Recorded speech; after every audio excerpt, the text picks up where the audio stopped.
must know it's time. Yeah. Oh.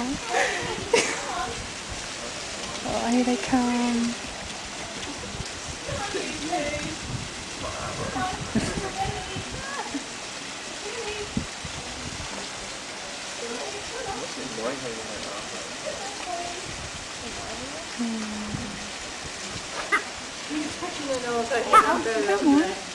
Not quite certain.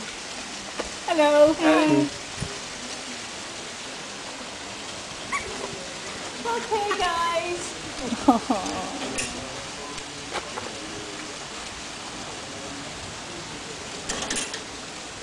Hello, Jeffrey. Hello, Jeff. Hello, Jeffrey. Hello, Jeffrey. Well, thank you very much for coming in to see our little penguins. Really appreciate it. This is the only funding we get, so thanks for coming in. Yeah, this is Bob here. Bob, yeah, Bob's a little bit forgetful. Sometimes he forgets to come over and have a feed. He is an old bird. We don't know quite how old he is. There's no way of telling.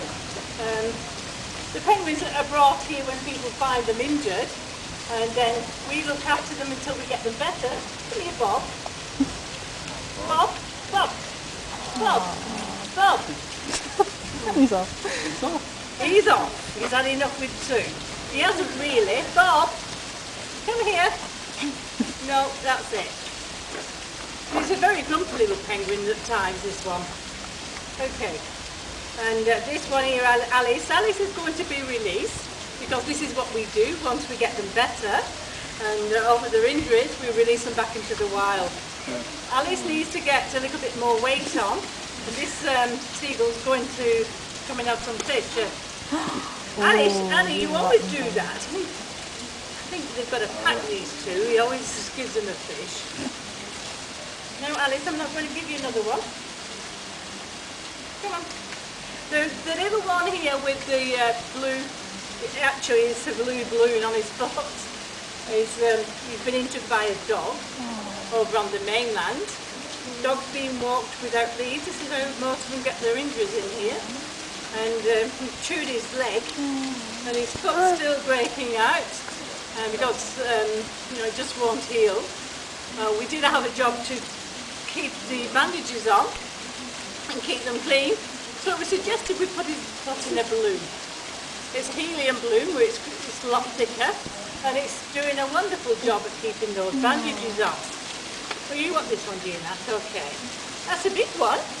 Ooh.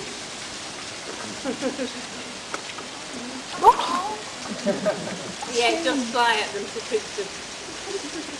It's horrible. Come on, Jeff, come on. Come on, Nat. Now you come. Come on. And this one's, he's blind in his left eye, as you can see.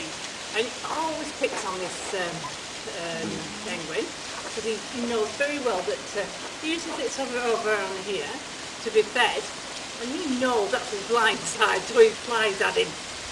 He's horrible. Come on, come on, come on, Nelly. She can't see, so I've got to Nelly. Just tell her when it. See. Then drop it. Oh dear.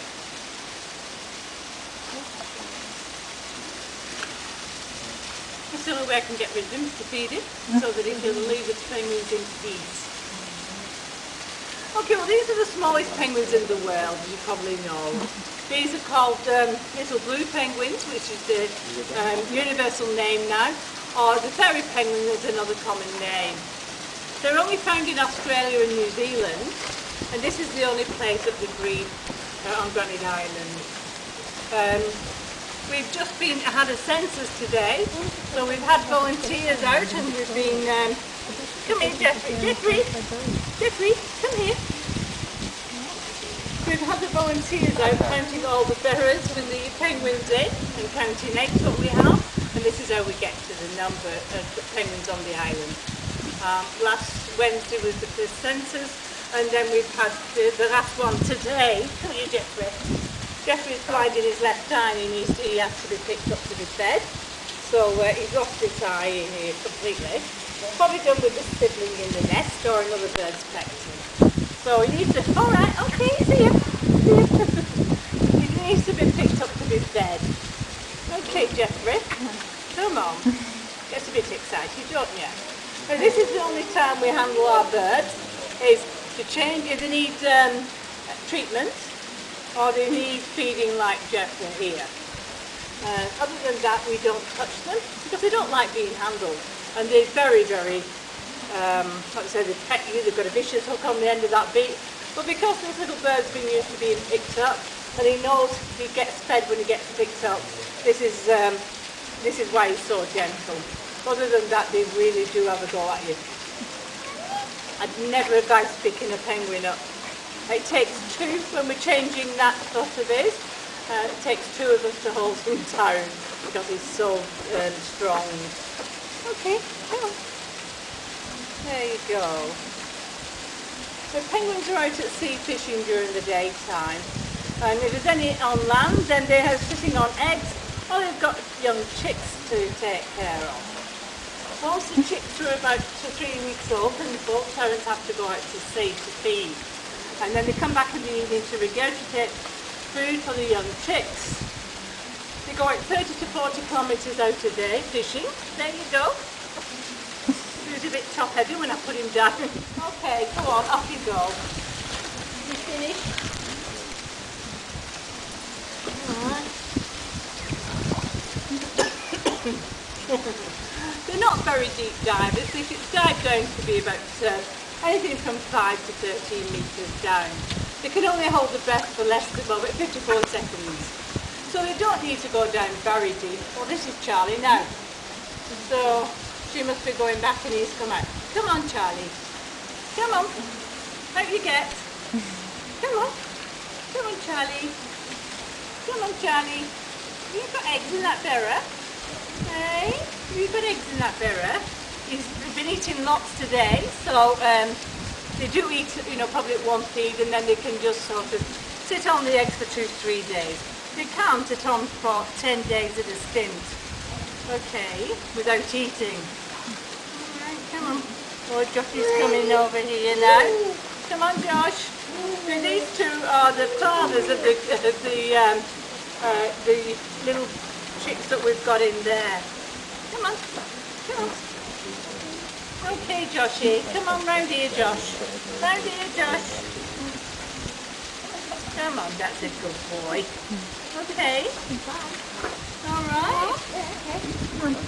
Come on, come on. Annie's going to be released when she gets some new feathers because that line around the middle of her is not fully waterproof. When she came here, she had lost all the feathers from the top of the head and she was bald. We had to put sun cream on her to stop her from getting burned last summer, and people thought we'd got a new species of penguin in here. But once the feathers grew, they're different than the rest of her. So they're not quite as dense, and so we released her now, she will get hypothermia in that place. So she'll have to stay until she molts in about January or February. That's a big fish, oh. Big fish is going to be that one. Okay, what about this one?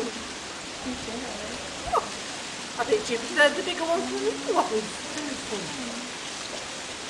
Now the chicks I'm trying to get out, we are teaching them now to come over to be hand-fed. And they've got to do this by themselves, and they're in the end burrow there. They soon learn once they watch the others doing it, and it would just take a few days to learn to do it. This pond what they're in is a saltwater pond, and it's propped up from the sea. And that's why we have the waterfall here, and then it runs back out to sea through this overflow pipe here. So that it's a nice natural environment for them. Yeah, is he peeping out? Can you see it? Yeah, those are the two. They're not quite certain about coming out yet. They are getting hungry because they haven't been fed this afternoon. They had breakfast, but they've not had the lunch. So we'll just have to wait and see and just hope that they get a little bit curious and also get hungry before they come over to be fed.